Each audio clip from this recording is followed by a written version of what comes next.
Hello, everyone. This is Richard Norman again, and I think I want to tell you some more about my early life because life was very, very different in the 1930s and the 1940s. In the 1940s, drive in movies were at their height of popularity. They had several in every town, and even every little town had a drive in movie, and people just flocked to those drive in movies because they could sit in their car and watch a movie and eat popcorn or whatever they wanted to eat. And a lot of young boys would go to the drive in movies and they would neck with the girls. That's what we called it back then, necking. One time, uh, when uh, after I married, my wife and we had three kids at that particular time, and we decided to go to a drive-in movie. And they were pretty young, and so when the as the movie went on, it wasn't long till the youngest of the three threw a temper tantrum and cried and fought and just oh, he went on, and you couldn't hear the movie, you couldn't watch it. You know, you had to tend to him, try to quiet him down, and we couldn't quiet him down. And my wife said, "Let's go home." So we left and went home, and he cried and fussed and fought all the way home, and she carried him in the house. He was fighting and fussing, and she took him into the bathroom and stood him in the tub and turned on the shower, and it was cold water. He stopped immediately his tantrum. And after that, all she had to do to get him to cooperate was, "Do you want another shower?" And he'd say, "Oh, no." uh, uh, Regarding myself, I was full grown at the age of 12. I had a growing streak there, and at the age of 12, I was 5 foot 7.5, and I never grew any more after that. Uh, After my wife and I married, she was 17, and she was 5 foot tall. But she grew after we married 4 inches, and I was scared to death she was going to get taller than I was. I told you about the horse-drawn ice truck that came every day. Well, vendors, farmers would get a horse and a small wagon behind it, one wheel, and they would lead that horse in, and in that wagon,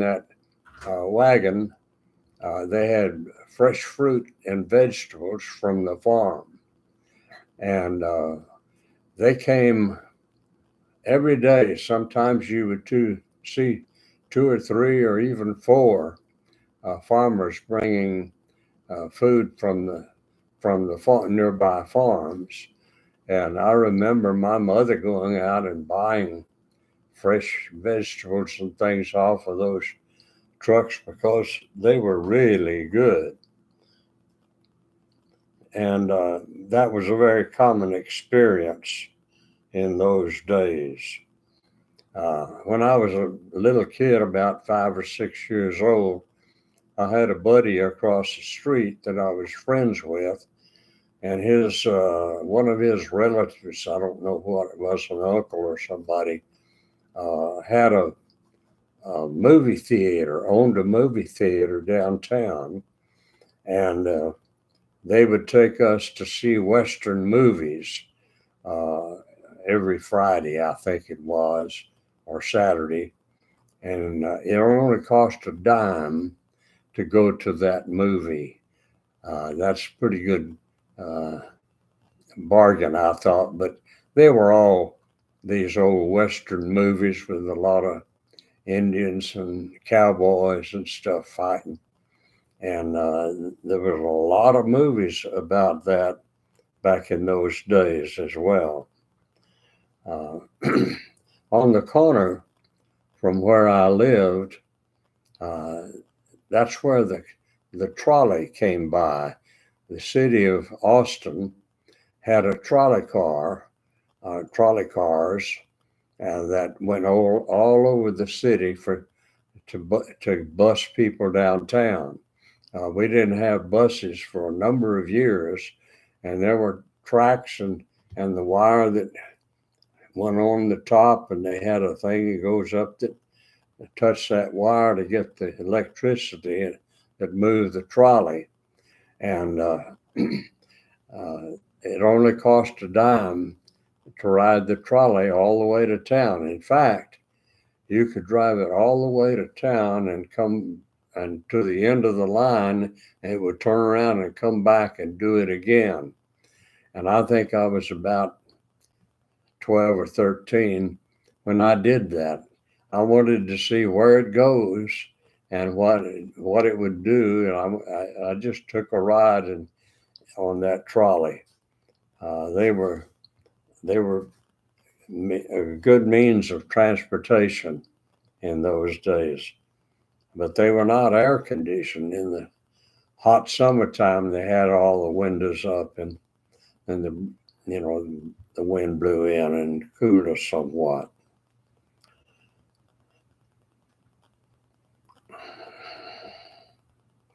Oh, I married when I married. I had just turned 20, and my wife was 11. I mean, 17, and I took her out of the 11th grade to marry her, and she never finished high school until she was in her 60s and got a GED, and then she went to college and got a degree. But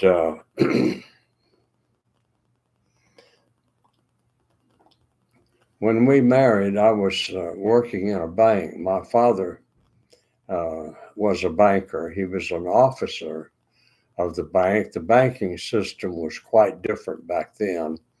It was run by the U.S. government, and they had government agents that were bank examiners, and they would come down. They worked for the federal government, and they would come down and check that banks were honest and doing, and that they were solvent and all that.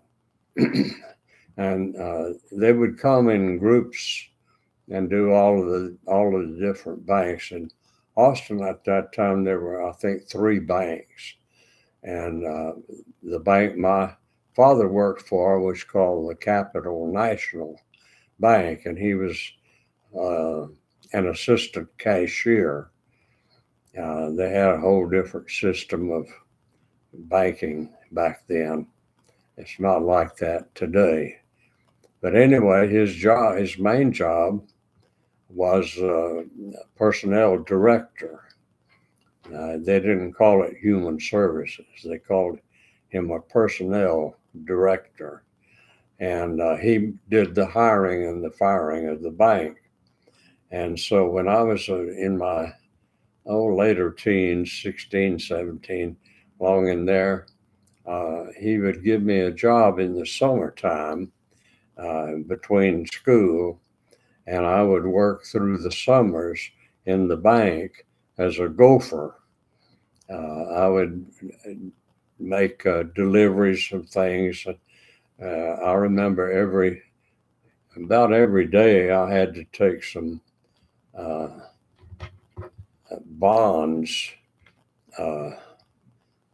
up to the Capitol building and go to the governor's office and put them on his desk. And I did that quite often. Uh, they were bearer bonds. They were anybody could, if they stole those bonds, they could cash them in. But anyway, that was my job to carry those bonds up to the governor of the state of Texas. And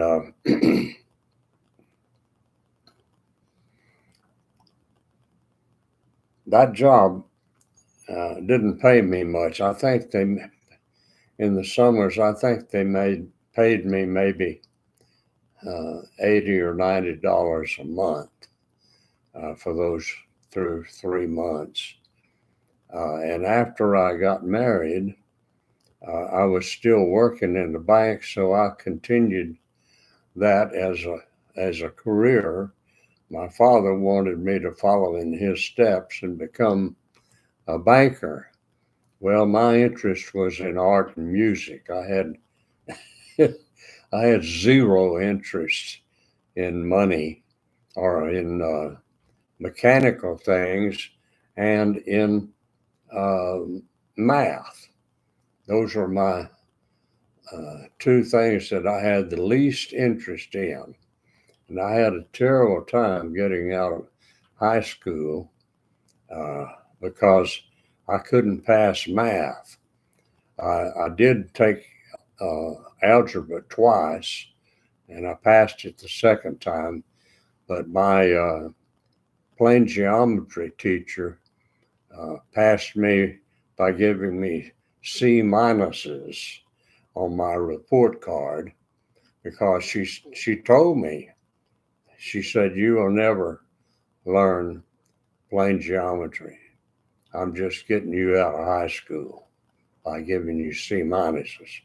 You see, when I went to school, D was failing. We didn't have any F's. D, if you made 50% on a test, you failed that test. You had to make more than 50% on your test in order to pass with a C minus. And of course, it went from C's to B's to A's.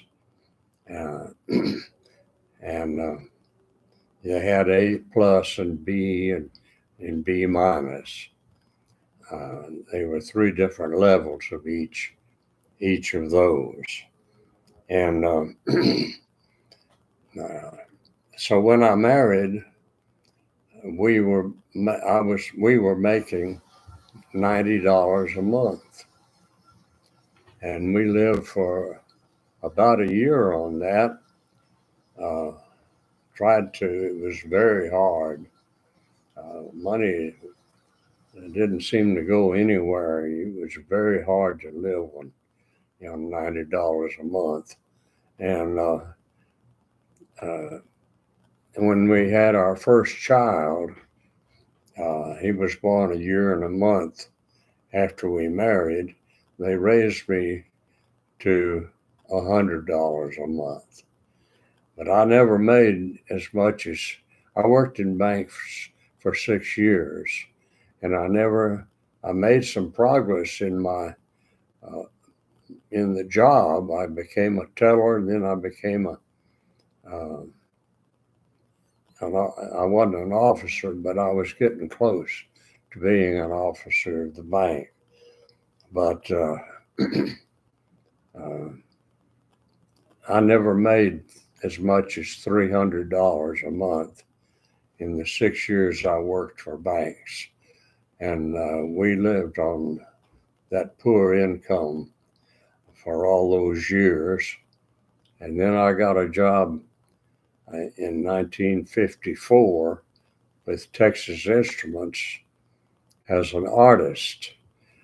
I went, I didn't, I, one day I just hated the banking business so bad that I opened the newspaper and I saw an ad for a technical illustrator.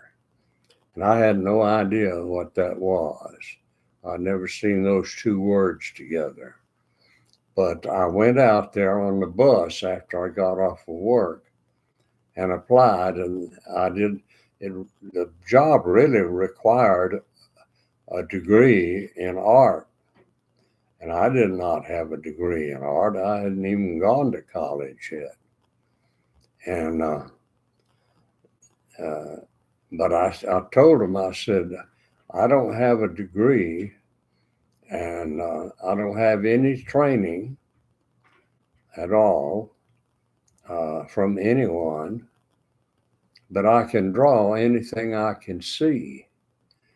And they was very convincing, I guess, because uh, the guy that was head of the art department asked me to bring up some examples of what I've done. Well, I did a very nice portrait of Ingrid Bergman when she played in Joan of Arc. It was just an 8 by 10, but I drew it with a charcoal pencil, and it was a very good drawing of her. It looked exactly like her.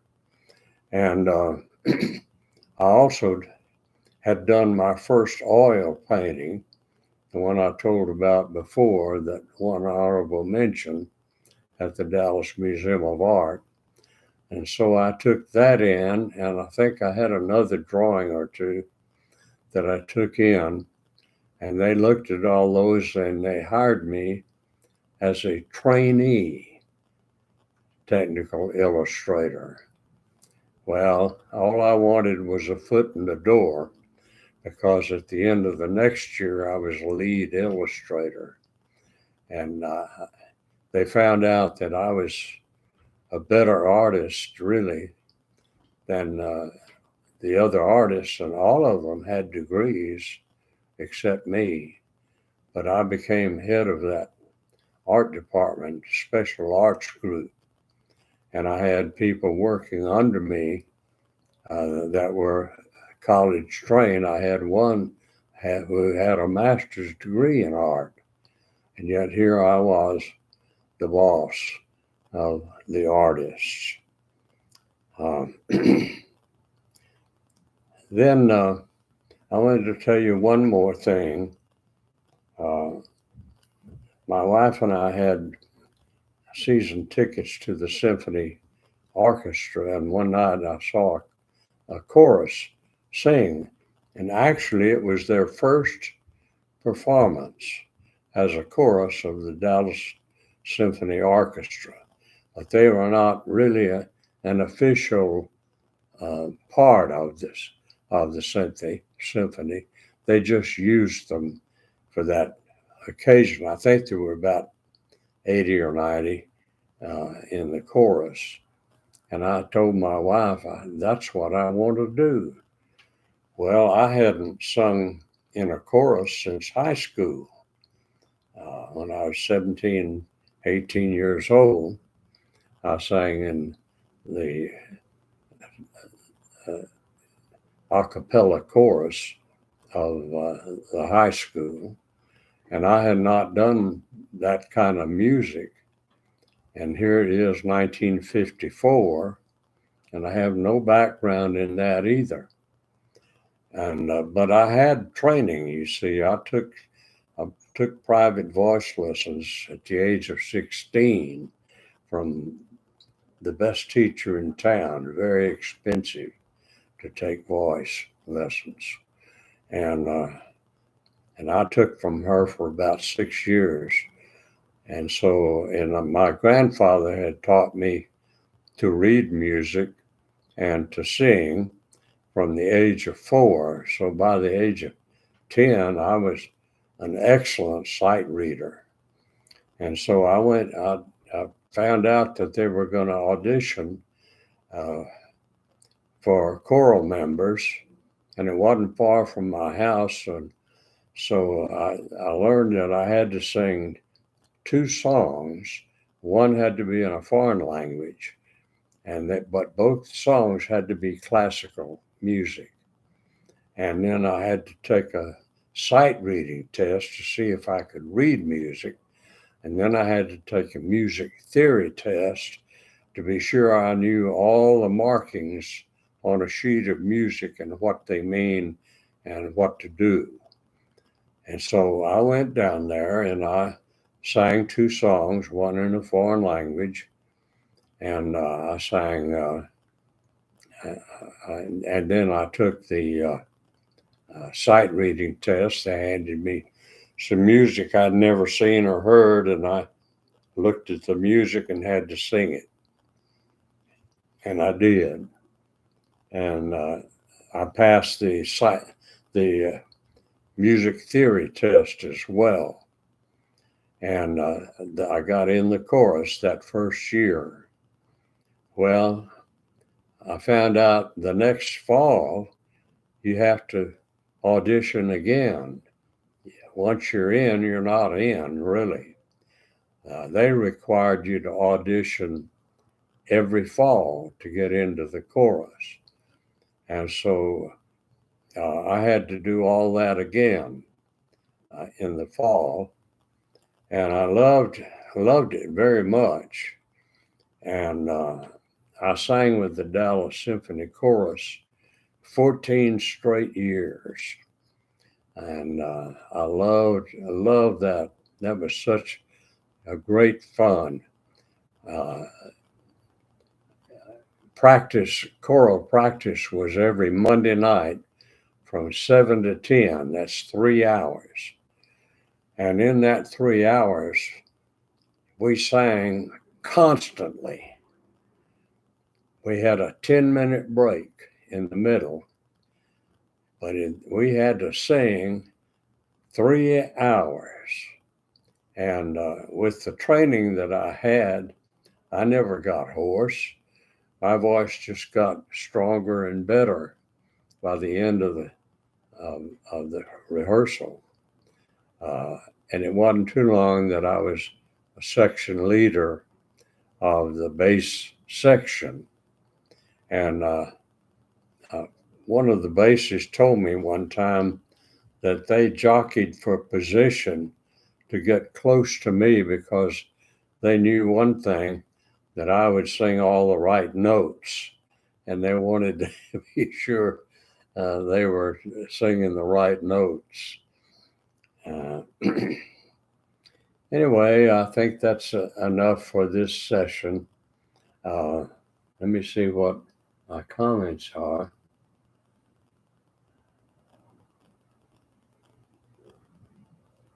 And I'm very well.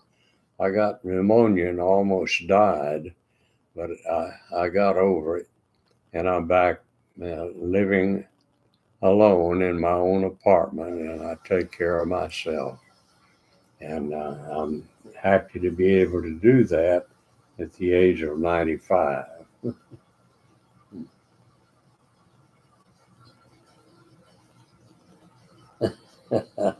Thank you. Oh, it was a wild world back when I was young. It's very, very a different world than it is today. But I've enjoyed every minute of my life. It's been wonderful and pleasant, and I'm just happy to be here. And thank you if you watch, and I appreciate it very much. Until next time.